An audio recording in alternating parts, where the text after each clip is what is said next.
Hello दोस्तों, आप सभी लोगों का हमारे ऑनलाइन प्लेटफॉर्म दी एजुकेशन फैकल्टी पर बहुत बहुत हार्दिक अभिनंदन है। आज हम लोग अपने समान अध्ययन श्रृंखला को आगे बढ़ाएंगे और बात करेंगे भाग 25 के बारे में। अगर हम 25 भाग के बारे में बात कर रहे हैं तो यानी कि हम लोगों का 24 भाग जो है वो पहले ही कंप्लीट हो चुके हैं। तो आप लोग इस श्रृंखला का आनंद लीजिए और इससे नोट्स बनाते रहिए। और इस श्रृंखला के जितने भी प्रश्न बताए जाते हैं, जितने भी आपके एक्सप्लेनेशन होते हैं, व्याख्या किए जाते हैं, वो आपके सारे के सारे प्रत्येक एग्ज़ाम में देखने को मिलेंगे। ठीक है, तो उम्मीद करते हैं कि आप लोग स्वस्थ होंगे और अपने पढ़ाई को अच्छे दिशा निर्देशन सही तरीके से कर रहे होंगे। तो चलिए हम लोग बात करते हैं समान अध्ययन श्रृंखला भाग 25 के बारे में। ठीक है,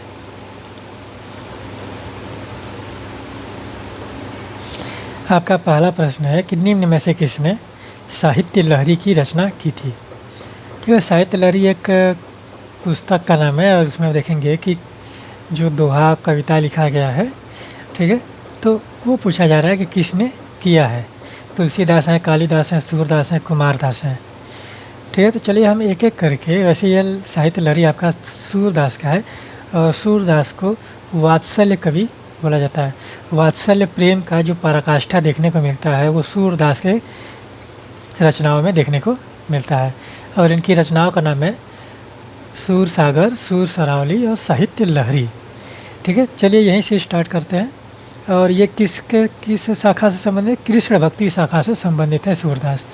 ठीक है, और ऐसा माना जाता है कि सूरदास तो मान चलिए कि अंधे थे और उनकी रचनाओं से, अगर आप रचनाएं उनकी पढ़ेंगे और उनकी रचनाओं से ऐसा लगेगा कि जिस तरह से उन्होंने रंगों का वर्णन किया है, जिस तरह से उन्होंने अपने कथानकों का वर्णन किया है, ऐसा लगेगा कि आप लोगों को कि सूरदास अंधे नहीं हैं, उनको से एकदम साफ साफ दिख रहा है। ठीक है, तो इसीलिए कहा जाता है कि सूरदास अंधे होकर भी वो इस प्रकार से रचना किया कि वो अंधे नहीं है। ठीक है, और वात्सल्य प्रेम की जो पराकाष्ठा देखा जाता है वो सूरदास की रचनाओं में देखा जाता है। और ये किससे संबंधित है? कृष्ण भक्ति शाखा से संबंधित है। मध्यकाल में भक्ति काल जो स्टार्ट हुआ, ठीक है, तो वहाँ पे भक्ति काल को जो हिंदी साहित्य का उसको कितने भागों में बांटा है? 2 भागों में, निर्गुण भक्ति शाखा और सगुण भक्ति शाखा। ठीक है, निर्गुण भक्ति शाखा के भी 2 शाखाएँ हैं, ज्ञानाश्रयी और प्रेमाश्रयी। और सगुण भक्ति शाखा के 2 शाखाएँ हैं, कृष्णाश्रयी और रामाश्रयी। तो सूरदास जो हैं भक्ति काल के सगुण भक्ति शाखा के कृष्णाश्रयी शाखा से संबंधित हैं। ठीक है, चलिए यहीं से प्रारंभ करते हैं सूरदास की रचनाओं से। सूरदास और चारों लोगों की रचनाओं के बारे में हम लोग देखेंगे। ठीक है, अगर हम कालिदास को हटाते तो बाकी तीनों जो हैं वो मध्यकाल के हैं। ठीक है, सूरदास की देखिए रचना कौन कौन सी हैं। सूर सरावली, सारी रचनाओं का नाम लिख लीजिए, प्रश्न पूछता है और मिलान करने के लिए भी दे सकता है। ठीक है, सूर सरावली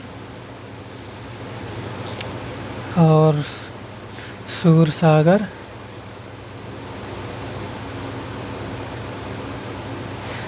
और साहित्य लहरी। साहित्य लहरी, ठीक, ये आपकी सूरदास की रचना है। अब हम बात करें कुमारदास की। एक एक करके सबकी रचनाएं का नाम लिख लीजिए। इनका सिर्फ एक ही रचना है, जानकी हरणम। ठीक है, जानकी हरणम। और जानकी जानते हैं आप लोग किसको बोला जाता है? सीता मैया को बोला जाता है हरणम। ठीक है, जानकी हरणम यानी कि सीता माता के अपहरण की कहानी इसमें देखने को मिलेगी। फिर उसके बाद कालिदास की अगर हम बात करें, कालिदास की तो बहुत सारी रचनाएं हैं और कालिदास जिस तरह से लिखते थे इनकी बात ही निराली है। ठीक है, इनकी देखिए अभिज्ञान शाकुंतलम, अभिज्ञान शाकुंतलम। ठीक है, ऐसे कालिदास की रचना के बारे में हमने पहले श्रृंखला में बताया है, चलिए एक बार और बता देते हैं। ठीक, अभिज्ञान शाकुंतलम हो गया। कुमार संभवम, कुमार संभवम। ठीक, फिर इसके बाद देखिए मेघदूतम,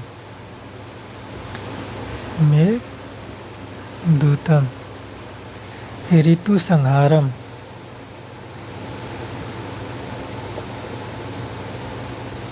संहारम। ठीक है। और रघुवंश महाकाव्यम, रघुवंश महाकाव्यम। और एक रचना और है विक्रमोर्वशीयम, विक्रमोर्वशीयम। ठीक, ये सारी रचनाएं जो है आपके कालिदास की रचनाएं हैं। ठीक है, तो अब बात करते हैं हम लोग तुलसीदास के बारे में। ठीक है, तुलसीदास, तुलसीदास ने जिसकी रचना की, और वहीं से आप देखेंगे कि भारत में जो भक्ति परंपरा है फिर से पुनः प्रारंभ हुई थी। ठीक है, रामचरितमानस की जब रचना तुलसीदास ने किया, और रामचरितमानस के बारे में तो बहुत सारी चीज़ें देखने को मिलती है, तुलसीदास की कहानी भी है। ठीक है, तो तुलसीदास की कहानी में उसके बारे में हम बात नहीं करें, क्योंकि उनकी पत्नी ने उनको फटकार लगाया था, जाकर उन्होंने रामचरितमानस की रचना की। अब सोचिए कि महिलाओं का पुरुषों के जीवन में कितना महत्व है, कि तुलसीदास की पत्नी ने इनको फटकार लगाया, और इनकी कहानी भी तो फिर एकदम गजब की है। अब जानते तुलसीदास के बारे में इन्होंने क्या किया था कि इनकी जब शादी हुई, उनकी पत्नी जब अपने मायके चली गई, तो इनको अपने पत्नी के बिना नहीं रहा गया, तो ये प्रेम में व्याकुल होकर चले गए उनसे मिलने के लिए। और बीच में यमुना नदी पड़ती थी, कोई नदी पड़ती थी, यमुना ही नदी थी कि कोई थी, चाहे गंगा नदी थी, तो उस नदी में एक लाश बह रही थी, मुर्दा बह रहा था, तो उसको नाव बनाकर और ये नदी पार किए, और जब ये अपने पत्नी के घर पहुँचे तो वहाँ पर सांप को रस्सी समझकर उसको पकड़कर चढ़कर खिड़की से अंदर गए। तो इसी पर उनकी पत्नी ने उनको फटकार लगाया कि आप जितना प्रेम हमसे करते हैं, अगर उतना प्रेम आप ईश्वर से करते तो आपको आज ईश्वर मिल गए होते। ठीक है, जितनी कष्ट से अगर आप हमारे पास आए हैं, उतना कष्ट आप ईश्वर के लिए सहिए तो आपको मिल जाएंगे। तो वहीं से विचलित होकर तुलसीदास ने काशी में गए, और वहीं पर तुलसी घाट है, वहीं तुलसी घाट पर बैठकर रामचरितमानस की रचना किया था। और ऐसा माना जाता है कि उसके पहले इन्होंने हनुमान जी के दर्शन किए थे। वहाँ पर आप देखेंगे कि मानस मंदिर है, तुलसी मानस मंदिर आप देखेंगे वहाँ पर है, दुर्गा कुंड के पास बनारस में। तो वहीं पर इन्होंने हनुमान जी के दर्शन किया, फिर जाकर तुलसी घाट पर वहाँ से इन्होंने रामचरितमानस की रचना की। ठीक है, तो इस तरह से आप देखेंगे कि तुलसीदास की कहानी मिलती है। कालिदास के बारे में हमने पिछले बात किया है, कुमारदास का तो हम पहली बार नाम ही सुन रहे हैं। ठीक है, कालिदास के बारे में हम लोगों ने पीछे बात किया है, तो आप लोग जाइए उसमें श्रृंखला में देखिए। कुमार संभवों के बारे में हम लोग बात किया था, सभी महाकाव्यों के बारे में बात किया है। ठीक, तो कालिदास की हो गई, तुलसीदास की रचना देखिए रामचरितमानस, और यहीं से भारत में भक्ति परंपरा स्टार्ट होती है। ठीक है, राम भक्ति शाखा के, रामाश्रयी शाखा से संबंधित है भक्ति काल के। ठीक है, तो पहली रचना है इनकी, आप ले लीजिए रामचरितमानस।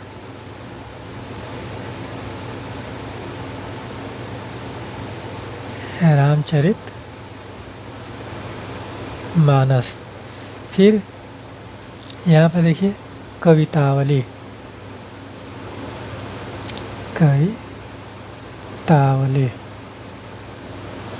और शायद इनकी रचना दोहावली भी है। ठीक है, इसको एक बार चेक कर लीजिएगा दोहावली के बारे में। और इसके बाद आप देखिए विनय पत्रिका, विनय पत्रिका।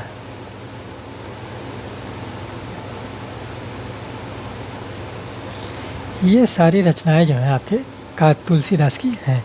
आप लोगों का इन चारों लोगों के बारे में जो भक्ति काल से संबंधित है, मान के चलिए कि कालिदास को हटा दिया जाए, कालिदास गुप्त वंश से संबंधित है, चंद्रगुप्त द्वितीय के दरबार में रहते थे, और इन्होंने एक अभिज्ञान शकुंतलम का कुमार संभवम मेघदूतम ऋतु संहारम रघुवंश महाकाव्यम विक्रमोर्वशीयम की रचनाएं की हैं।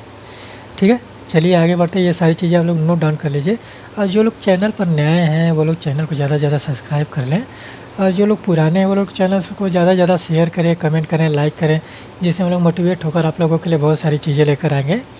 ठीक है, तो यहाँ पर ये आपका पहला प्रश्न खत्म होता है, और चलिए आगे बढ़ते हैं। आपका अगला प्रश्न है कि निम्न में से किस पुस्तक में कश्मीर का इतिहास मिलता है। क्या पूछा जा रहा है, किस पुस्तक में किसका इतिहास, कश्मीर का इतिहास।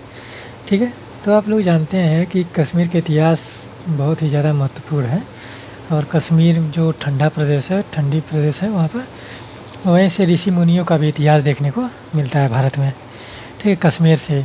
तो राजतरंगिणी है, ये कल्हड़ की रचना है। इसी में राजतरंगिणी में ही आप देखेंगे कि कश्मीर का इतिहास देखने को मिलता है। पुस्तकों के बारे में हमने 4 पार्ट में आप देखेंगे कि प्राचीन भारत के पुस्तकों के बारे में हमने बताया है, और वहाँ पर आप जाएंगे, वहाँ पर आप देखिए कि और पुस्तकों से सूचियाँ बनाइए। ठीक है, मध्यकाल के बारे में हम लोग बात करेंगे अभी। ठीक, तो अष्टाध्यायी, चलिए हम चारों के बारे में बताते हैं। राजतरंगिणी से ही उठाते हैं पहले हम। ठीक है, राजतरंगिणी। राजतरंगिणी किसकी रचना? कल्हड़ की रचना है, कल्हड़ की। इसमें क्या मिलता है? कश्मीर का इतिहास। इसमें कश्मीर का इतिहास मिलता है। ठीक है, कश्मीर का इतिहास। ठीक, फिर इसके बाद देखिए मुद्रा राक्षस। मुद्रा राक्षस, मुद्रा राक्षस में आप देखेंगे ये किसकी रचना है? मुद्रा राक्षस विशाख दत्त की रचना है। विशाख दत्त की रचना जो है मुद्रा राक्षस है। इस मुद्रा राक्षस में आप देखेंगे कि मौर्यों का इतिहास मिलता है। मौर्यों का इतिहास। ठीक है, इसका मतलब ये है कि चंद्रगुप्त मौर्य के बारे में इसमें मिलता है। ठीक है, फिर इसके बाद देखिए हम बात करें कुमार संभवम की। कुमार संभवम। ठीक है, अगर कुमार संभवम की अगर हम बात करें तो ये किसकी रचना है? कालिदास की रचना है, कालिदास की है। ठीक है, और इसमें क्या मिलता है? शिव व पार्वती के पुत्र। ठीक है, ये भगवान के बारे में बात किया जा रहा है। शिव व पार्वती के पुत्र कुमार कार्तिकेय के जन्म की कहानी मिलती है। कुमार कार्तिकेय, कार्तिकेय के जन्म की कहानी, जन्म की ये कहानी। ठीक, और अगर हम बात करें अष्टाध्यायी के, अष्टाध्यायी। अष्टाध्यायी किसकी रचना है? ये पाणिनि की रचना है।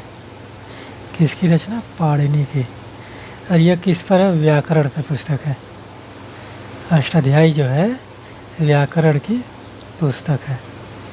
ठीक है, हम लोग इसके बारे में सारी पुस्तकों के बारे में हमने बता दिया। आप लोग ये नोट डाउन कर लीजिए, क्योंकि इससे प्रश्न बनते हैं और पूछे जाते हैं। ठीक है, इस प्रकार के प्रश्न जो आपके प्रत्येक एग्जाम में काम आएगा। ठीक है, चलिए आगे बढ़ते हैं। आपका अगला प्रश्न है कि कन्नौज के शासक यशोवर्मन, कन्नौज के शासक यशोवर्मन का चरित्र चित्रण निम्न में से किस पुस्तक में मिलता है? ठीक है, इस प्रकार के प्रश्न वनडे एग्जाम से बहुत ही रेयर केस में पूछे जाते हैं। ठीक है, जबकि ये प्रश्न आपका पीसीएस लेवल का है, आईएएस लेवल का है। तो आप लोग ये इस तरह से याद रख लीजिए कि किस पुस्तक का कौन रचनाकार है। ठीक है, वनडे एग्जाम्स में इस तरह के प्रश्न नहीं पूछे जाते हैं। ठीक, तो वनडे एग्जाम में आप लोग इन पुस्तकों के नाम के रचयिताओं के बारे में लिख लीजिए। ठीक है, तो जो यशोवर्मन का इतिहास मिलता है वो गौडवाहो में मिलता है। गौडवाहो रचना है वाकपति की। ठीक है, इनका शायद नाम है वाकपति मिश्र की। ठीक है, वाकपति लिखेंगे। तो चलिए यहाँ पर हम सिर्फ रचना और रचनाकारों का नाम लिख दे रहे हैं। ठीक है, गौडवाहो।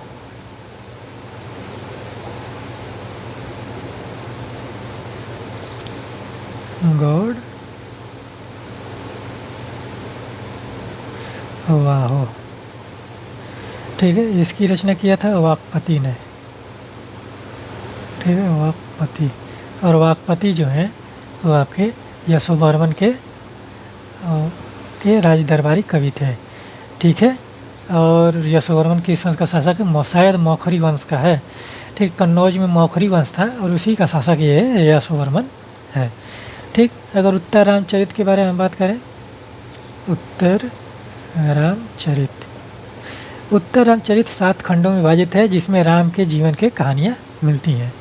ठीक है, कितने खंड में है? 7 खंड में है, और इसमें राम जी के, भगवान राम के जीवन के कहानियाँ मिलती हैं। और इसकी रचना किया था भवभूति ने। भूति। भवभूति एक बहुत ही फेमस कवि हैं, भवभूति। फिर इसके बाद नागानंद। नागानंद, नागानंद रचना है ये आपकी हर्षवर्धन की। ये आपका पुष्यभूति वंश का शासक है हर्षवर्धन, जिसको अंतिम हिंदू सम्राट बोला जाता है। तो हर्षवर्धन ने 3 रचनाएं की थी, जिसमें नागानंद है, रत्नावली है और प्रियदर्शिका है। इसकी अन्य रचनाओं का नाम लिख दे रहे हैं।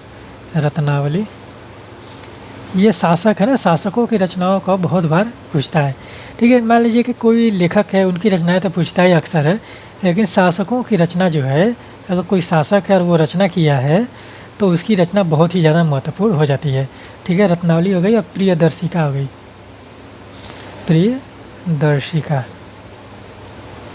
ठीक, यानी कि नागानंद, रत्नावली और प्रियदर्शिका जो है वो हर्ष की रचना, हर्षवर्धन की। फिर उसके बाद देखिए कर्पूर मंजरी। कर्पूर मंजरी, कर्पूर मंजरी जो रचना है, आप देखेंगे कि ये राजशेखर की रचना है, राजशेखर की। और राजशेखर की रचना देवी चंद्रगुप्तम भी शायद है। ठीक है, हम लिख दे रहे हैं एक बार, लेकिन आप लोग चेक कर लीजिएगा। देवी चंद्रगुप्तम, देवी चंद्रगुप्तम, इसको एक बार चेक कर लीजिएगा। और इसमें जो है रामगुप्त, गुप्त वंश के समुद्रगुप्त के लड़के रामगुप्त की कहानी है। ठीक है, रामगुप्त की कहानी पर देवी चंद्रगुप्तम में प्रकाश मिलता है। ठीक है, देवी चंद्रगुप्तम राजशेखर की रचना है, शायद इन्हीं की है। एक बार इसको चेक कर लीजिएगा। ठीक है, कि ये राजशेखर की है कि किसी और की, देवी चंद्रगुप्तम। ठीक है, कर्पूर मंजरी राजशेखर की है। ठीक है, चलिए आगे बढ़ते हैं। आपका अगला प्रश्न है कि पंच सिद्धांतिका नामक पुस्तक निम्न में से किससे संबंधित है? पंच सिद्धांतिका चिकित्सा से है, नाटक से है, गणित से है, खगोल विज्ञान से है। इस तरह के प्रश्न आप लोगों से स्ट्रेट फॉरवर्ड पूछ लिए जाते हैं। ठीक है, चलिए हम आपको बताते हैं कि पंच सिद्धांतिका जो है वो खगोल विज्ञान से संबंधित है। सिर्फ हम इसके बारे में बात करेंगे पंच सिद्धांतिका के। बाकी चिकित्सा, गणित, नाटक से बहुत सारे लोग संबंधित हैं। मान लीजिए कि नाटक से आपका जो आप देखेंगे कि विशाख दत्त का नाटक है। ठीक है, ठीक, विशाख दत्त का नाटक है, मुद्रा राक्षस है, देवी चंद्रगुप्तम। सॉरी, हमने पिछले प्रश्न में आप लोगों से बोला था कि देवी चंद्रगुप्तम किसकी रचना है, उसको आप लोग चेक कर लीजिएगा। तो वहाँ पर वो रचना आपकी विशाख दत्त की है, न कि राजशेखर की है। ठीक है, राजशेखर की कर्पूर मंजरी है। तो यहाँ पर आप लोग इसको सही कर लीजिएगा। ठीक है, तो वहाँ पर हमने बोला था कि आप लोग चेक करिएगा। ठीक, तो आप लोगों को मिल गया यहीं पर कि जो विशाख दत्त की रचना है मुद्रा राक्षस है और देवी चंद्रगुप्तम है। और देवी चंद्रगुप्तम में कुमार गुप्त की कहानी मिलती है। ठीक है, तो इस तरह से आप लोग इस तरह से नोट डाउन करते रहिए और चेक करते रहिए। अगर हम बोल रहे हैं तो उसमें आप लोग चेक कर लीजिए, और जो एकदम कन्फर्म रहेगा हम उसको बता देंगे कि हाँ ये एकदम सही है। इस तरह से आप लोग लिख लीजिए। और पंच सिद्धांतिका के बारे में अगर हम बात करें, यहाँ पर पंच सिद्धांतिका जो है वारामिहिर की है। ठीक है, वारामिहिर की है। और वारामिहिर कौन है? ठीक है, जो चीज़ कन्फ्यूजन में रहेगा हम आपको चीज़ बता देंगे, आप उसको चेक करके लिख लीजिएगा। बाकी चीज़ें हम आप लोगों को एकदम क्लियर, एकदम हर चीज़ बताएंगे। ठीक है, वारामिहिर जो है ये गुप्तकालीन खगोल शास्त्री है। गुप्तकालीन खगोल शास्त्री है। ठीक है, खगोल शास्त्री है। ठीक है, इस तरह से आप लोग लिख लीजिए। और ये शायद चंद्रगुप्त द्वितीय के शासनकाल में थे, नवरत्नों में से एक आते थे। ठीक है, इनकी रचनाएं हैं। पहले हम पंच सिद्धांतिका ही लिखते हैं। पंच सिद्धांतिका। ठीक है, पंच सिद्धांतिका है यह वारामिहिर के, ये आपकी यूनानी ज्योतिर्विद्या पर आधारित है। यूनानी ज्योतिर्विद्या।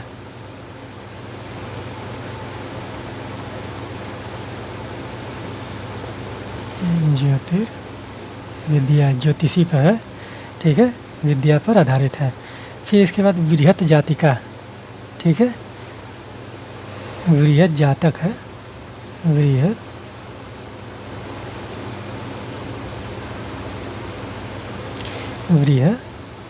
जातक। ठीक है, वृहजातक है, और फिर एक है वृहत संहिता। वृहत संहिता, ठीक। ये 3 रचनाएं जो हैं आपके वारामिहिर की हैं, गुप्तकालीन खगोल शास्त्री हैं। और नाटककार के बारे में एक बात बता दें कि जो अब बहुत सारे जो लेखक हैं वो नाटककार में भी आते हैं, चिकित्सा में, गणित में आते हैं। एक एक करके हम मौखिक रूप से बता देते हैं। तो विशाख दत्त का आप नाम लिख लीजिए, वो नाटककार है जो जिसने मुद्रा राक्षस और देवी चंद्रगुप्तन की रचना की है, ठीक है। अभी हम पिछले प्रश्न में बता रहे थे देवी चंद्रगुप्तन के बारे में, तो वो राजशेखर की रचना नहीं, वो विशाख दत्त की, उसको आप लोग करेक्ट कर लीजिएगा। और गणित के बारे में बताया तो ब्रह्मगुप्त का आप लिख लीजिए, ब्रह्मगुप्त हैं, ब्रह्मस्फुट सिद्धांत है, खंडवाद्यक है, ठीक है। गणितज्ञ के रूप में ब्रह्मगुप्त का नाम आप लिख लीजिए, बहुत ही फेमस है ब्रह्मगुप्त। और इनका जो रचना है ब्रह्मस्फुट सिद्धांत और खंडवाद्यक, ठीक है। और फिर इसके बाद चिकित्सक में चरक संहिता आप लोग लिख लीजिए। चरक है जो शल्य चिकित्सा से संबंधित है, ठीक है। चरक कहाँ थे? कनिष्क के दरबार में रहते थे 1ली शताब्दी ईस्वी में, ठीक है। तो इस तरह से आप लोग सभी चीज़ों का, सभी लोगों का नाम लिख लीजिए, पुस्तकों का नाम लिख लीजिए। चलिए आगे बढ़ते हैं, ठीक है। आपका अगला प्रश्न है कि भारतीय संविधान के अंतर्गत, ठीक है, धन का केंद्रीकरण किसका उल्लंघन करता है? ठीक है, धन का केंद्रीकरण, ठीक। तो अब अगर धन का केंद्रीकरण की अगर हम बात करें तो धन का जो प्रयोग किया जाता है वो कहाँ किया जाता है? भारतीय समाज में किया जाता है। और कौन करेगा? सरकार करेगी, राज्य करेगा, ठीक है। तो यहाँ पर जो धन का केंद्रीकरण संबंधित है आपका देख लीजिए कि समता का अधिकार, स्वतंत्रता का अधिकार, राज्य के नीति निर्देशक तत्व का अधिकार, जो राज्य के नीति निर्देशक तत्व है, फिर कल्याण की अवधारणा को उल्लंघन करता है, ठीक। समता का अधिकार, स्वतंत्रता का अधिकार, ये आपका मौलिक अधिकार है, ये आपके प्रत्येक नागरिक को प्राप्त है, ठीक है। और धन का जो वहाँ पर आर्थिक चीज़ें की गई हैं मौलिक अधिकार में, जो आर्थिक अधिकार है आपका, आर्थिक स्वतंत्रता का अधिकार, उसको हटाकर 300 क में रखा गया है, ठीक है। तो आप ये इस तरह से हटा लीजिए कि धन की बात अगर की जा रही है तो मौलिक अधिकार से आएगा नहीं, ठीक है। केंद्रीकरण की बात किया जा रहा है तो राज्य के नीति निर्देशक तत्व से संबंधित होगा, ठीक है। यानी कि राज्य के नीति निर्देशक तत्व से संबंधित होगा। और इसकी आप व्याख्या देख लीजिए कौन से अनुच्छेद है। तो जो धन का केंद्रीकरण के उल्लंघन की बात करता है वो राज्य के नीति निर्देशक तत्वों का उल्लंघन है, ठीक है। तो हम यहाँ पर DPSP लिख रहे हैं, DPSP ये कहाँ पर है? संविधान के भाग 4 में है। कहाँ पर है? भाग 4 में है, ठीक है, भाग 4 में है। और अनुच्छेद कौन सा है? 36 से 51 तक, 36 से 51 तक अनुच्छेद, ठीक है। इस तरह से आप लोग नोट डाउन कर लीजिए, अनुच्छेद है ये, इसको हम ब्रैकेट में कर दे रहे हैं, ठीक। तो ये आप लोग इस तरह समझ लीजिए, ठीक है। 36 से 51 तक अनुच्छेद है, DPSP का भाग है, ठीक। तो इसमें का जो अनुच्छेद है वो है 39 ख और 39 ग, ठीक है। इन दोनों का आप लोग लिख लीजिए, जो धन के केंद्रीकरण का उल्लंघन है, ठीक है, इसका उल्लंघन है। अनुच्छेद 39 ख, अनुच्छेद 39 ख क्या कहता है कि समुदाय के भौतिक संसाधनों का स्वामित्व और नियंत्रण इस प्रकार बटा हो जिससे सामूहिक हित का सर्वोत्तम रूप से साधन हो, ठीक है। तो इसमें से इस तरह समझ लीजिए कि समाज में जितने भी सामुदायिक भौतिक संसाधन है उसका जो बंटवारा हो इस प्रकार से हो कि जो सभी व्यक्ति को सर्वोत्तम रूप से मिले, ठीक है, समान रूप से मिले, ठीक। उसका केंद्रीकरण न किसी को अधिक न किसी को कम मिले, ठीक है। तो यहाँ पर आप लिख लीजिए समुदाय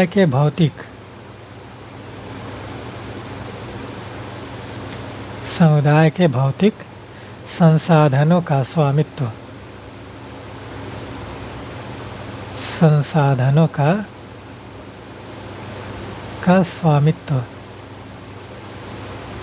ठीक है, संसाधनों का स्वामित्व और नियंत्रण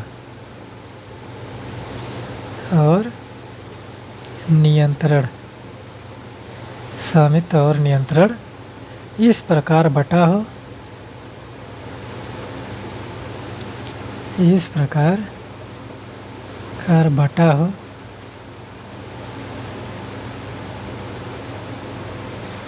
बटा जिससे सामूहिक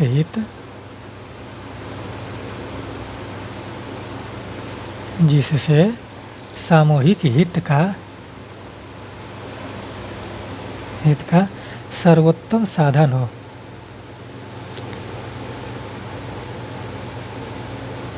सर्वोत्तम रूप से साधन हो।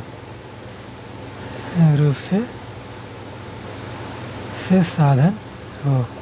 ठीक, ये आपका अनुच्छेद 39 ख कहता है। ठीक है, अगर अनुच्छेद 39 घ के बारे में अगर हम बात करें, यहाँ पर हम लिख दें, आप लोग दिखेगा इस तरह से हम लिख देते हैं अनुच्छेद, इस तरह से अनुच्छेद 39 घ, ये छोटा है थोड़ा। ठीक, इसको आप लोग नोट डाउन कर लीजिए इस तरह से अनुच्छेद 39 घ। ठीक, इसको हम अंडरलाइन कर दे रहे हैं तो आप लोगों को समझ में आ जाएगा। ठीक, ये क्या कहता है कि आर्थिक व्यवस्था इस प्रकार चले जिससे धन और उत्पादन साधनों का सर्वसाधारण के लिए अहितकारी संकेंद्रण न हो। ठीक है, तो इसका कहने का मतलब ये है कि आर्थिक व्यवस्था इस प्रकार से बनाया जाए और धन का और उत्पादन संबंधी जितने साधन हैं उसका जो उपयोग करने वाला है वो सबके लिए समान रूप से हो। ठीक है, वो सबके लिए समान रूप से, उसका कहीं पर भी केंद्रीकरण न हो। ठीक, ये बात कहता है अनुच्छेद 39 ग। ठीक है, तो इसमें आप लिख लीजिए आर्थिक व्यवस्था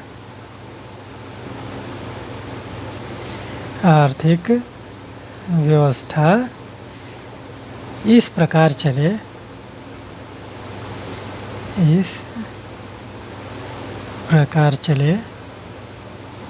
जिससे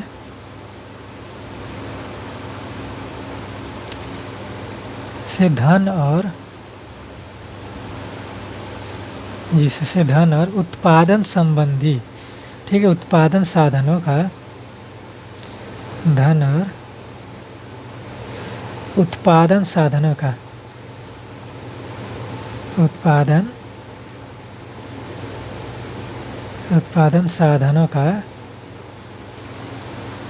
का सर्वसाधारण के लिए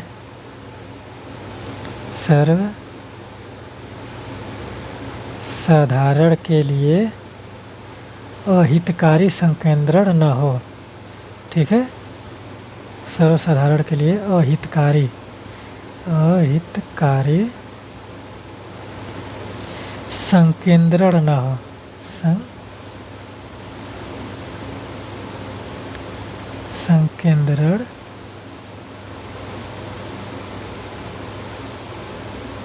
संकेंद्रण न हो। ठीक है, इस तरह से आप लोग नोट डाउन कर लीजिए, दिख रहा है ना। ठीक है, तो डीपीएसपी भाग 4 के 36 से 51 तक का अनुच्छेद है और जो धन के केंद्रीकरण का उल्लंघन करता है, अगर धन का केंद्रीकरण कहीं पर हो रहा है किसी राज्य में, तो वहाँ पर डीपीएसपी राज्य के नीति निर्देशक तत्व का उल्लंघन होगा। और ये कहाँ से लिया गया है? आयरलैंड के संविधान से लिया गया है। ठीक है, जिसमें कौन सा अनुच्छेद है? 39 ख। समुदाय के भौतिक संसाधनों का स्वामित्व और नियंत्रण इस प्रकार बटा हो जिससे सामूहिक हित का सर्वोत्तम रूप से साधन हो। ठीक है, तो इस तरह से आप लोग समझिए कि अनुच्छेद 39 ख कहता है कि जितने भी भौतिक संसाधन हैं उनका स्वामित्व जो है वो सबके लिए समान रूप से हो। ठीक है, अनुच्छेद 39 ग क्या कहता है? आर्थिक व्यवस्था इस प्रकार चले कि जिससे धन और उत्पादन साधनों का सर्वसाधारण के लिए अहितकारी संकेंद्रण न हो। यानी कि इसमें अनुच्छेद 39 ग में कहा गया है कि जो धन का है, धन का सिद्धांत है जो, ठीक है, जो धन और उत्पादन के साधन है वो कहीं पर केंद्रीकरण न हो, उसका काला बाजारी न हो। अगर वो कहीं पर केंद्रीकरण हो रहा है तो वो अनुच्छेद 39 ग का उल्लंघन माना जाएगा। और वह जो है उत्पादन के साधन और जो धन है वो सर्वसाधारण के लिए उपयोग का साधन बने। ठीक है, यानी कि सभी के लिए उपयोग का साधन वो बने, ऐसा राज्य करेगा। ठीक है, तो इस प्रकार से आप लोग देखिए कि जो धन का केंद्रीकरण किसका उल्लंघन करता है? वो राज्य के नीति के निर्देशक तत्वों का उल्लंघन करता है। ठीक है, चलिए आगे बढ़ते हैं। आपका अगला प्रश्न है, भारतीय संविधान का कौन सा अनुच्छेद पंचायतों के गठन का प्रावधान करता है? किसके पंचायतों का गठन है? ठीक है, ये गांधीवादी डीपीएसपी है। ठीक है, गांधीवाद से संबंधित है। गांधी जी ने पंचायतों के गठन के बारे में बात किया था। ठीक है, वो कौन सा अनुच्छेद है? चलिए हम लिख देते हैं यहाँ पे चारों अनुच्छेदों के बारे में, ये आपका अनुच्छेद 40 है। ठीक, तो हम यहाँ पे लिखते हैं अनुच्छेद 40। ये DPSP का अनुच्छेद है। आप लोग बस चैनल से जुड़े रहें तो आप लोगों को सारा चीज़ जो है कंप्लीट हम करा देंगे धीरे धीरे। ठीक है, अब देखेंगे कि 2 दिन से हम लोग DPSP पढ़ रहे हैं। DPSP के बारे में हम लोग बहुत सारी चीज़ें जान लिए हैं, 2-3 दिन से तो पढ़ ही रहे हैं। ठीक है, और बाकी जो अनुच्छेद है वो आप देखिए, इसको पूरा एकदम कंप्लीट हो जाएगा आप लोगों का यहाँ पे। ठीक है, तो जो अनुच्छेद 40 है, आप देखेंगे कि ग्राम पंचायतों के गठन का बात करता है। ठीक है, ग्राम पंचायतों के गठन, ग्राम पंचायत का गठन, हम यहाँ ग्राम पंचायत का गठन लिखेंगे, सिर्फ ग्राम पंचायत का गठन। फिर अनुच्छेद 41 की अगर हम बात करें, अनुच्छेद 41 क्या कहता है कि कुछ दशाओं में काम, शिक्षा और लोक सहायता पाने का अधिकार है। ठीक है, कुछ दशाओं में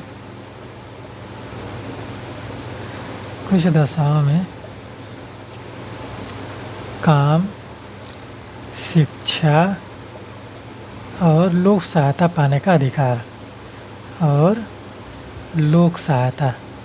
ठीक है, लोक सहायता पाने का अधिकार,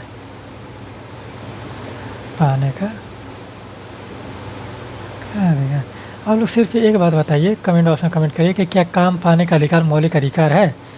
ठीक है, अगर ये आप लोग बता दीजिए। ठीक है, तो अनुच्छेद ये हो गया 44। ये क्या कहता है, समान नागरिक संहिता के बारे में बात करता है।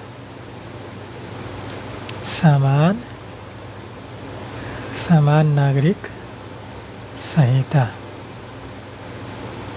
ठीक है, अनुच्छेद 48 देखिए, अनुच्छेद 48 क्या कहता है, ये कहता है कृषि व पशुपालन का संगठन। ठीक है, कृषि व पशुपालन का संगठन, पशुपालन का संगठन। ठीक, ये आपका अनुच्छेद 40, 41, 44 और 48, ये चारों अनुच्छेद हो गए। और आप लोग इसको नोट डाउन कर लीजिए, ये आपके प्रश्न पूछता है सबसे ज़्यादा, यही प्रश्न यही वाला पूछता है, ये और ये। ठीक है, ग्राम पंचायत और समान नागरिक संहिता, ये सबसे ज़्यादा प्रश्न पूछा जाता है DPSP से। ठीक है, इसको आप लोग नोट डाउन कर लीजिए, और मिलान करने के लिए भी अनुच्छेद आप लोगों के लिए आते हैं कि किस अनुच्छेद में कौन सी बातें कही गई। ठीक, चलिए आगे बढ़ते हैं। आपका अगला प्रश्न है कि निम्न में से कौन सा सही सुमेलित नहीं है। इसका हमेशा ध्यान दीजिएगा कि क्या पूछा जा रहा है, नेगेटिव पूछा जा रहा है कि पॉजिटिव में पूछा जा रहा है। अनुच्छेद 50, 51, 42, 43 के बारे में दिया गया है। चलिए देखते हैं क्या क्या दिया है। अनुच्छेद 50 न्यायपालिका और कार्यपालिका का पृथक्करण है, ये एकदम सही है, पृथक्करण का सिद्धांत इसमें दिया गया अनुच्छेद 50 में। 51 जो भारत की विदेश नीतियाँ, ये भी एकदम सही है कि अनुच्छेद 51 में भारत के संधि और समझौते के बारे में बात किया गया है, विश्व शांति की बात की जाती है। ठीक है, तो ये भी आपके भारत की विदेश नीति से संबंधित है, तो ये इस तरह से प्रश्न पूछा जाता है आप लोगों से। अनुच्छेद 42 प्रसूति सहायता का बंद, ये भी आपका सही है। अनुच्छेद 42 में कहा गया कि काम की न्याय संगत और मानवोचित दशाओं का, ठीक है, काम के न्याय संगत और मानवोचित दशाओं का भी उल्लेख है, और प्रसूति सहायता पाने का भी उपबंध अनुच्छेद 42 में किया गया है। अनुच्छेद 43 जो है नागरिकों के लिए एक समान सिविल संहिता, ये गलत है, क्योंकि जो समान सिविल संहिता यानी कि समान नागरिक संहिता जो है यूनिफॉर्म सिविल कोड की बात अनुच्छेद 44 करता है, ना कि 43 करता है। ठीक है, ये ऑप्शन आपका गलत है। चलिए देखते हैं अनुच्छेद 43 में क्या दिया गया है। अनुच्छेद 43 क्या कहता है, कर्मकारों के लिए निर्वाह मजदूरी। ठीक है, कर्मकारों के लिए निर्वाह मजदूरी। ठीक है, निर्वाह मजदूरी। ठीक, ये बात आपका अनुच्छेद 43 करता है। इसका मतलब ये है कि जितने भी कर्मचारी वर्ग है उसके कार्य के अनुरूप उनको ऐसी मजदूरी दिया जाए कि उनका निर्वाह जीवन यापन जो है अच्छे तरीके से हो सके। ठीक है, तो इस तरह से आप देखेंगे कि भारत सरकार और राज्य सरकार की योजनाएं भी निकलती हैं, जिसमें मनरेगा भी है। ठीक है, तो आप लोग कमेंट बॉक्स में कमेंट करके बताइए कि मनरेगा जो है किस अनुच्छेद के तहत निकाला गया है। ठीक है, भारतीय संविधान के कौन सा अनुच्छेद है जो मनरेगा का अनुसरण करता है, या किस अनुच्छेद का अनुसरण मनरेगा जो है वो करता है। जो महात्मा गांधी ग्रामीण गारंटी योजना जो है वो उसकी बात किया जा रहा है। उसमें 100 दिन का मजदूरी दिया जाता है, सभी काम दिया जाता है सभी को गाँवों में। ठीक है, 100 दिन का, और उसमें उनके काम के बदले उनको मजदूरी दिया जाता है। तो वही अनुच्छेद 43 कहता है कि जितने भी मजदूर हैं और जो कार्य करने वाले हैं जो सरकारी नहीं हैं, उनको उनके कार्य के अनुरूप ऐसी मजदूरी दिया जाए कि उनका जीवन यापन जो है सही ढंग से हो जाए। ठीक है, मज़दूरों की बात यहाँ पर कर रहा है। ठीक, फिर इसके बाद देखिए अनुच्छेद 43 का, अनुच्छेद 43 का है। अनुच्छेद 43 का क्या कहता है कि उद्योगों के प्रबंधन में कर्मकारों का भाग लेना। ठीक है, उद्योगों के प्रबंध में कर्मकारों का भाग लेना, कर्मकारों का भाग लेना। ठीक है, भाग लेना। ठीक, इस तरह से लीजिए, लिख लीजिए कि कहने का मतलब ये है कि अगर कोई उद्योग स्थापित हो रहा है तो उसमें जो कर्मकार हैं उनको भाग लेने का अधिकार है। ठीक है, अगर आप कहीं पर कोई कंपनी स्थापित हो रहा है तो वहाँ पर जो कार्य करेंगे वो आपके कर्मकारों का जो उसमें भाग लेना है, कि वहाँ पर काम करने की जो उचित दशा है, अनुचित कह रहे हैं हम, उचित दशा है, उसका जो लाभ लेगा वो आपको मज़दूरों को मिलेगा। इस बात की गारंटी ये अनुच्छेद देता है। फिर उसके बाद जो नागरिक संहिता की बात करता है वो अनुच्छेद 44 है। ठीक है, अनुच्छेद कौन सा है? 44 है। और ये क्या कहता है? एक राज्य जो है अपने राज्य में समान नागरिक संहिता का उपबंध करेगा। ठीक है, समान नागरिक संहिता का उपबंध, ठीक है, संहिता का उपबंध करेगा। ये 5-4 अनुच्छेद है, ये आप लोग नोट डाउन कर लीजिए। बाकी चीज़ें हमने आपको कितने बता दिया? 4 इसमें है, 3 दिन मान लीजिए, 3 और 3 6 अनुच्छेदों के बारे में हमने बताया। और पिछले आप देखेंगे कि 4 अनुच्छेद होंगे तो 6 4 10 अनुच्छेद हो गए। ठीक, तो इस तरह से आप लोग धीरे धीरे हम लोग पूरा एकदम DPSP का हर एक अनुच्छेद देख लिया जाएगा। और पीछे भी बहुत सारे अनुच्छेदों के बारे में हमने बताया है। ठीक है, तो आप लोग इस तरह से नोट डाउन करते चलिए। आप लोगों का पूरा एकदम जो GS का सेक्शन है, हिस्ट्री, जियोग्राफी और पॉलिटी का, वो पूरा एकदम अच्छे तरीके से कंप्लीट हो जाएगा। और कहीं पर भी अगर GS का पोर्शन है पूछा जा रहा है तो उसमें इन्हीं तीनों सब्जेक्ट्स की महत्ता देखने को ज़्यादा मिलती है। हिस्ट्री, जियोग्राफी और पॉलिटी सबसे ज़्यादा यहीं से प्रश्न पूछे जाते हैं।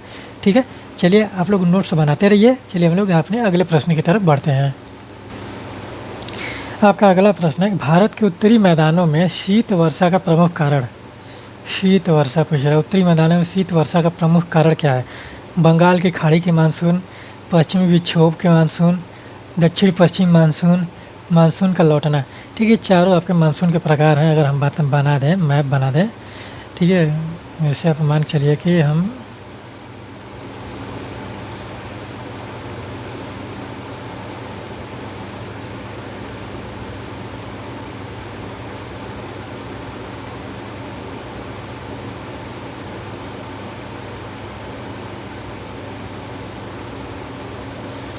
ठीक है, ठीक,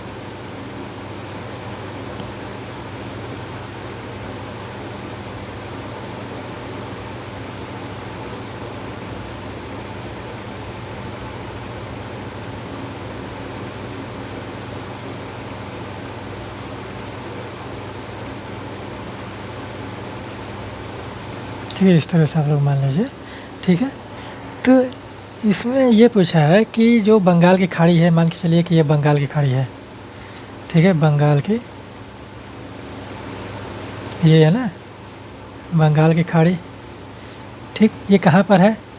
ये कहाँ पर है? अगर हम इसके बीच से कर्क रेखा ले जाएं, ठीक है, यहाँ से अगर हम इसको कर्क रेखा ले जाएं इस तरह से, तो ये होगी आपकी कितनी होगी? 23.5 डिग्री हो गई। 23.5 डिग्री हो गई कर्क रेखा। इसका क्या बोलते हैं? कर्क रेखा। ठीक, बंगाल की खाड़ी हो गई, ये अरब सागर हो गया। ठीक है, अरब सागर हो गया।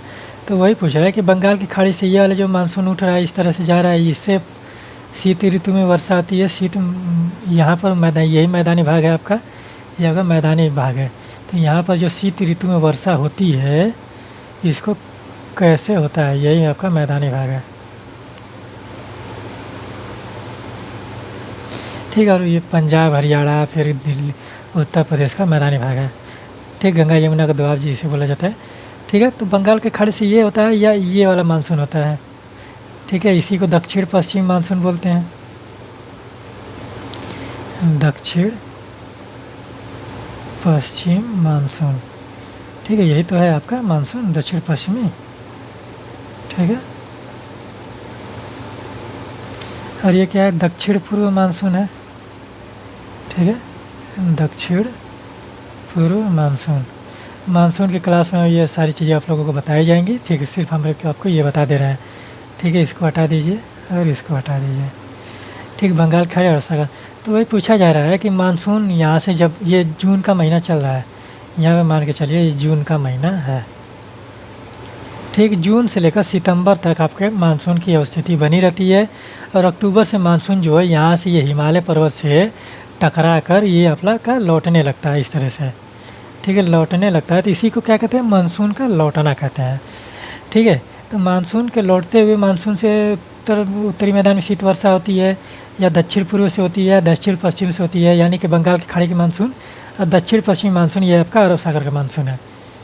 ठीक है, तो इसी से पूछा है, यानी कि तीन चीज़ें आपको बता दें। पश्चिमी विक्षोभ जो है वो यहाँ से उठता है। ठीक है, पश्चिमी विक्षोभ जो है यहाँ से आता है, पश्चिम से आता है, उत्तर पश्चिम वाले क्षेत्र से। तो सबसे ज़्यादा जो शीत ऋतु में वर्षा होती है मैदानी भागों में, बल्कि पश्चिमी विक्षोभ से होता है। क्योंकि आप देखेंगे कि जो बंगाल की खाड़ी और अरब सागर के मानसून है, जो ऊपर जाते हैं, फिर वहाँ से जब लौटते हैं तो उनमें नमी की कमी हो जाती है। ठीक है, नमी की कमी हो जाती है, तो वो वर्षा कहाँ पर करते हैं, बहुत ही कम करते हैं, और जो वर्षा होती है वहाँ पर, वो आपको तमिलनाडु वाले क्षेत्र में होती है। ठीक है, लौटते हुए मानसून से जो सबसे ज़्यादा वर्षा प्राप्त करता है वो कौन सा है, चेन्नई राज्य है। ठीक है, चेन्नई जिला है, तमिलनाडु की राजधानी है, मद्रास जिसे बोला जाता है, वो आपके लौटते हुए मानसून से सबसे ज़्यादा वर्षा प्राप्त करता है। और पश्चिमी विक्षोभों से जो वर्षा होती है वो उत्तरी मैदानों के शीत में, उत्तरी मैदानों में होती है शीतकाल में। ठीक, यहाँ पर ये चीज़ें आप लोगों को समझ में आई, और बाकी चीज़ें आप लोगों को मानसून वाले चैप्टर में समझ बताया जाएगा, जब वो आप लोगों की क्लास ली जाएगी, और वो भी क्लास बहुत ही जल्द प्रारंभ होने वाली है आप लोगों की ज्योग्राफी की भी। ठीक है, तो चलिए आगे बढ़ते हैं। आपका अगला प्रश्न है कि पारादीप बंदरगाह अवस्थित है। ठीक है, पारादीप बंदर भारत के बंदरगाहों से आप लोगों के, भारत के विश्व के भी बंदरगाहों से प्रश्न आप लोगों से पूछ लिए जाते हैं। ये स्ट्रेट फॉरवर्ड प्रश्न होते हैं। ठीक है, 4 ऑप्शन दे देगा, इसमें पूछ देगा कि कहाँ पर अवस्थित है, या मिलान करने के लिए आप लोगों को दे देगा। ठीक है, तो चलिए हम देखते हैं पारादीप कहाँ पर स्थित है। ये उड़ीसा में स्थित है। ठीक है, तो हम यहाँ पर उड़ीसा लिख रहे हैं। चारों के बारे में हम बता दे रहे हैं, चारों में एक एक बंदरगाह के बारे में। उड़ीसा में पारादीप है। ठीक है, जितने बताएंगे सारे बंदरगाह के बारे में बताएंगे। अगर पश्चिम बंगाल में हम बात करें, पश्चिम बंगाल में कौन सा बंदरगाह, हल्दिया बंदरगाह है, हल्दिया। ठीक है, गुजरात में कांडला है, गोवा में मार्मा गोवा है,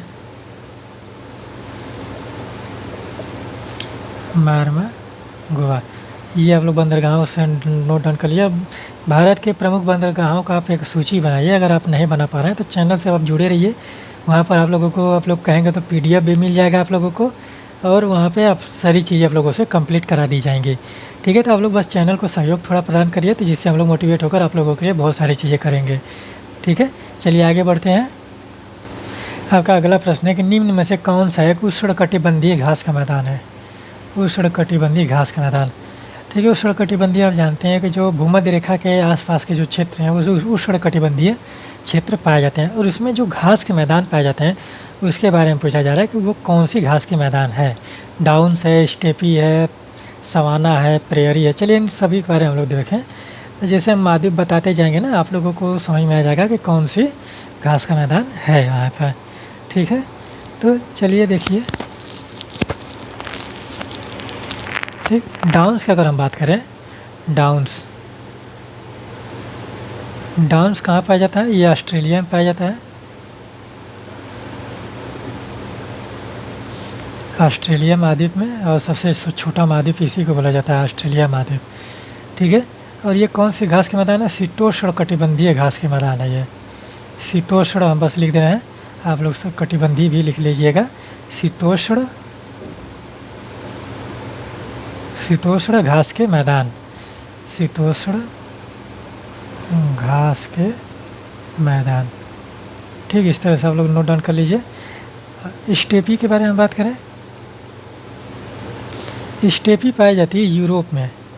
ठीक है, उत्तरी यूरोप में यह पाया जाता है। ठीक है, ये भी आपका क्या है? शीतोष्ण घास का मैदान है। ठीक है, शीतोष्ण घास का मैदान।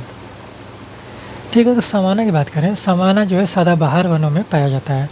ठीक है, घास के मैदान है, और ये पाए जाते हैं यहाँ के भूमध्य रेखा के आसपास वाले क्षेत्र में सवाना घास के मैदान पाए जाते हैं, और इन्हीं को बोला जाता है उष्णकटिबंधीय घास के मैदान। प्रेयरी की अगर हम बात करें, उसको हम लास्ट में लिख देंगे। प्रेयरी बात करें, ये उत्तरी अमेरिका में पाई जाती है। ठीक है, उत्तरी अमेरिका है ना, उत्तरी अमेरिका में पाई जाती है। तो ये कौन से हो गए? ये भी आपके शीतोष्ण घास के मैदान हो गए, पाए जाते हैं। ठीक है, शीतोष्ण घास का मैदान। ठीक है, इस तरह से आप लोग नोट डाउन कर लीजिए। अगर हम सवाना की बात करें, सवाना के भूमध्य रेखीय प्रदेशों में पाए जाते हैं, तो इसलिए ये आपका उष्णकटिबंधीय घास के मैदान है। उष्णकटिबंधीय,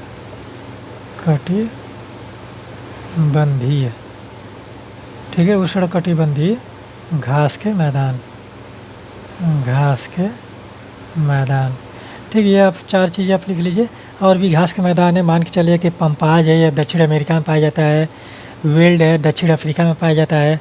ठीक है, और सवाना जो है भूमध्य रेखीय क्षेत्रों में पाया जाता है, ये अफ्रीका महाद्वीप में पाया जाता है। ठीक है, यहाँ पर हम लिख दें, ये भूल गए, ये अफ्रीका में पाया जाता है, अफ्रीका, उत्तरी अफ्रीका में। ठीक है, उत्तरी अफ्रीका में महाद्वीप में पाया जाता है, अफ्रीका महाद्वीप में सवाना घास के मैदान। ठीक, तो ये आप लोग नोट डाउन करिए। चलिए आगे बढ़ते हैं। आपका अगला प्रश्न है कि इक्विनॉक्स होता है कब? ठीक है, कब पूछा गया कि इक्विनॉक्स कब होता है? ठीक है, जब दिन सबसे बड़ा और रात सबसे छोटी हो, जब रात सबसे बड़ी और दिन सबसे छोटा हो, जब दिन और रात की अवधि समान हो, उपयुक्त में से कोई नहीं। ठीक है, तो आप इस तरह से बताइए कि सबसे बड़ा दिन कब होता है? ठीक है, 25 दिसंबर से बड़ा दिन होना स्टार्ट होता है।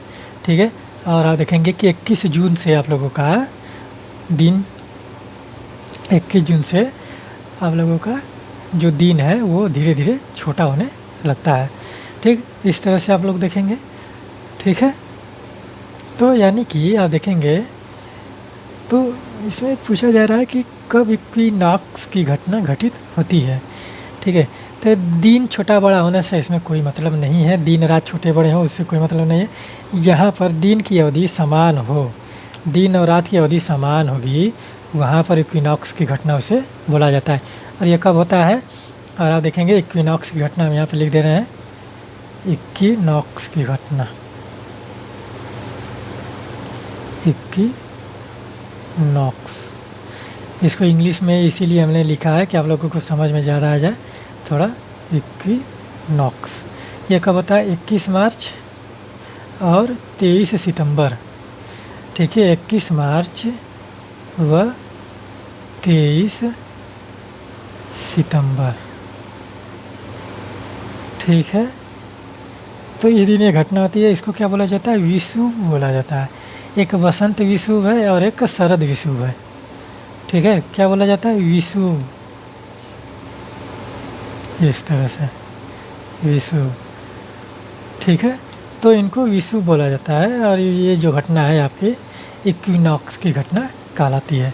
ठीक है, ये आप लोग नोट डाउन कर लीजिए। इस तरह से प्रश्न, ये स्ट्रेट फॉरवर्ड प्रश्न है कि आप लोगों से डायरेक्ट पूछ लिए जाएंगे। ठीक है, चलिए आगे बढ़ते हैं। आपका अगला प्रश्न है कि निम्न में से किसे पक्षियों का महाद्वीप कहा जाता है। पक्षियों का महाद्वीप किसे कहा जाता है, ये आप लोगों का विविध का प्रश्न है। ये स्ट्रेट फॉरवर्ड प्रश्न पूछे जाते हैं। और किसे बोला जाता है, वो दक्षिणी अमेरिका को बोला जाता है। ठीक है, दक्षिणी अमेरिका। एशिया विश्व का सबसे बड़ा महाद्वीप है। ऑस्ट्रेलिया सबसे छोटा महाद्वीप है। और हम लोगों का प्यारा भारत ही भी आपका एशिया महाद्वीप के में पाया जाता है। ठीक है, तो ये चीज़ आप लोग नोट डाउन कर लीजिए। चलिए एक प्रश्न और करते हैं, चलिए आगे बढ़ते हैं। ठीक है, ये सारी चीज़ें आप लोग नोट डाउन करते रहिए, जिससे आप लोगों का नोट्स जो है आपका तैयार होता रहे। ठीक है, दक्षिणी अमेरिका को पक्षियों का महाद्वीप कहा जाता है। चलिए आगे बढ़ते हैं। आपका अगला प्रश्न है कि डायनेमो का क्या कार्य है। डायनेमो का अर्थ अगर हम सिंपल भाषा में अगर हम लिख दें, यहाँ से लाकर यहाँ, तो जनरेटर। ये तो आप लोग बोलचाल की भाषा में हो गया। इसी को क्या बोला जाता है, जनरेटर बोला जाता है, डायनेमो को। तो जनरेटर का क्या कार्य है, या इसको आप हम लिख दें और भी सरल भाषा में लिख देते हैं, मोटर। ठीक, और भी सरल भाषा में लिख दे रहे हैं, मोटर। ठीक है, इसका क्या कार्य है, इस तरह से। ठीक है, तो बताइए। और प्रश्न को आप लोग पहले एक बार पॉज कर देखा करिए, पहले खुद हल करके देखा करिए, फिर उसके बाद हम तो बताने के लिए हैं ही। तो डायनेमो का क्या कार्य है, तो पहले आप लोग खुद से हल करके देखिए और सोचिए कि क्या कार्य करता है जनरेटर। यांत्रिक ऊर्जा को विद्युत ऊर्जा में बदलना, विद्युत ऊर्जा को यांत्रिक ऊर्जा में बदलना, उच्च विभव उत्पन्न करने वाला यंत्र, निम्न विभव उत्पन्न करने वाला यंत्र। ठीक है, आप देखे होंगे कि जब लाइट कटती है तभी तो जनरेटर स्टार्ट किया जाता है। तो जब जनरेटर स्टार्ट किया जाता है तो क्या होता है, लाइट आ जाती है, यानी कि यांत्रिक ऊर्जा को विद्युत ऊर्जा दे रहा है। विद्युत ऊर्जा यानी कि प्रदान कर रहा है, यानी कि कोई ऐसी ऊर्जा है जिसको उसको विद्युत ऊर्जा में बदल रहा है जनरेटर। तो कौन सी ऊर्जा है, यानी कि आप देखेंगे कि जहाँ पर कि विद्युत ऊर्जा में बदलना, तो यहीं पर लिखा है कि विद्युत ऊर्जा में बदलना। उसके बाद आप लोग ये मत सोचिए कि क्या पूछा जा रहा है। ठीक है, तो यहाँ पे ऑप्शन दिया है यांत्रिक ऊर्जा को विद्युत ऊर्जा में बदलना, तो यानी कि यांत्रिक ऊर्जा को विद्युत ऊर्जा में बदलना जो है आपका वो ऑप्शन सही होगा। तो यहाँ पर ये इस सेशन का आखिरी प्रश्न था। यहाँ पर यह श्रृंखला भी आप लोगों की कंप्लीट हो गई। ठीक है, तो आप लोग इससे नोट्स बनाते रहिए। वो नोट्स जो है आपको प्रत्येक एग्जाम में मदद करेगा। अभी आप देखेंगे कि 28-29 अक्टूबर का यूपी SSSC पेट का एग्ज़ाम है, फिर बिहार PCS है, यूपी PCS है, समीक्षा अधिकारी RO का है। वो सारे एग्ज़ाम्स होने वाले हैं जिसमें ये सारी चीज़ें आप लोगों को मदद करेगा। GS का जिसमें पूछा जा रहा है तो वो चीज़ें आप लोगों को मदद करेगी। ठीक है, तो आप लोग इससे नोट्स बनाते रहिए और आनंद लेते रहिए और अपने पढ़ाई को सही दिशा निर्देशन और अच्छे तरीके से करते रहिए। ठीक है, जिससे आप लोगों को सफलता जो है आपको जल्द से जल्द प्राप्त हो जाए। ठीक है, तो उम्मीद करते हैं कि आप लोग स्वस्थ होंगे और अपने पढ़ाई को सही दिशा निर्देशन और अच्छे तरीके से कर रहे होंगे और अपने माता पिता घर वालों का ख्याल रख रहे होंगे। तो आप लोग इस तरह से पढ़ाई करिए कि जिससे आप लोगों की सफलता जो है जल्द से जल्द मिले। ठीक है, तो बहुत सारी बातें की जाती हैं, तो आप लोग बस सिर्फ हम यही कहेंगे कि आप लोग चैनल को ज़्यादा से ज़्यादा सहयोग प्रदान करें और अपने जो सुझाव है वो हमारे टेलीग्राम चैनल या कमेंट बॉक्स में कमेंट करके बताइए, जिससे हम लोग मोटिवेट होकर आप लोगों के लिए और भी सारी चीज़ें लेकर आएंगे। बहुत सारी चीज़ें, बहुत सारे सब्जेक्ट्स भी प्रारंभ होने वाले हैं। आने वाले समय में हम लोग एप्लीकेशन लॉन्च करेंगे, फिर कोचिंग खोला जाएगा। ठीक है, जिससे आप लोगों को हम लोग पढ़ाई को इस तरीके से लेकर चलेंगे कि समाज का हर एक वर्ग, चाहे वो कितना भी गरीब क्यों ना हो, वो पढ़ाई को एकदम सही ढंग से कर सके। ठीक है, तो इस तरह से हम लोग लेकर चला जाएगा। और शिक्षा ही आप जानते हैं कि किसी भी समाज के निर्माण में सबसे महत्वपूर्ण योगदान देती है। किसी राष्ट्र के, राज्य के, चाहे समाज के या कोई सोसाइटी, उसको बनाने में महत्वपूर्ण भूमिका निभाती है शिक्षा। और जो शिक्षित इंसान है वही आप अपने राष्ट्र को और अपने आप को आगे ले जा सकता है। ठीक है, और शिक्षा के अभाव में आप जानते हैं कि कोई भी कार्य कुछ भी नहीं हो पाएगा, और जहाँ पर शिक्षा है वहीं पर वह सारी चीज़ें देखने को मिलेंगी। ठीक है, तो इसीलिए आप लोग हम लोगों को थोड़ा सहायता प्रदान करिए, जिससे हम लोग आप लोगों के लिए बहुत सारी चीज़ें लेकर आएंगे आने वाले समय में। और आप किसी भी प्रत्येक एग्ज़ाम की तैयारी कर सकते हैं इस प्लेटफॉर्म के ज़रिए। सिर्फ IAS की जो तैयारी होती है, यूनियन पब्लिक सर्विस कमीशन की तैयारी जो है, उसकी तैयारी के लिए हम लोग अलग से क्राइटेरिया बनाएंगे और उसकी तैयारी जो अलग तरीके से होती है। अगर कोई कहता है कि हम PCS के थ्रू IAS की तैयारी करा देंगे, तो वो उसके बहकावे में कभी मत आइए, क्योंकि वो कभी नहीं हो पाएगा। IAS के थ्रू आप PCS की तैयारी कर सकते हैं, लेकिन पीसीएस के थ्रू आप आईएएस की तैयारी नहीं कर पाएंगे, वो हमेशा कहीं ना कहीं वो कमी दिखेगी ही। ठीक है, तो सबसे पहली बात है कि आपको ये जानना चाहिए कि एग्ज़ाम्स कितने फेज में होते हैं। प्री होता है, मेंस होता है, फिर इंटरव्यू होता है। ठीक है, तीन तीन लेयर हैं, इन तीनों लेयर को एकदम आपको क्वालिफाई करना है, तो उसके हिसाब से आप तैयारी करेंगे तभी आपका जाकर वो क्वालिफाई होगा, अगर आईएएस पीसीएस की तैयारी आप लोग करना चाह रहे हैं तो। ठीक है, नहीं तो जब पहले प्री की तैयारी करिए, फिर मेंस की तैयारी करिए, फिर इंटरव्यू की तैयारी करिए, तो कितना आप पढ़ेंगे।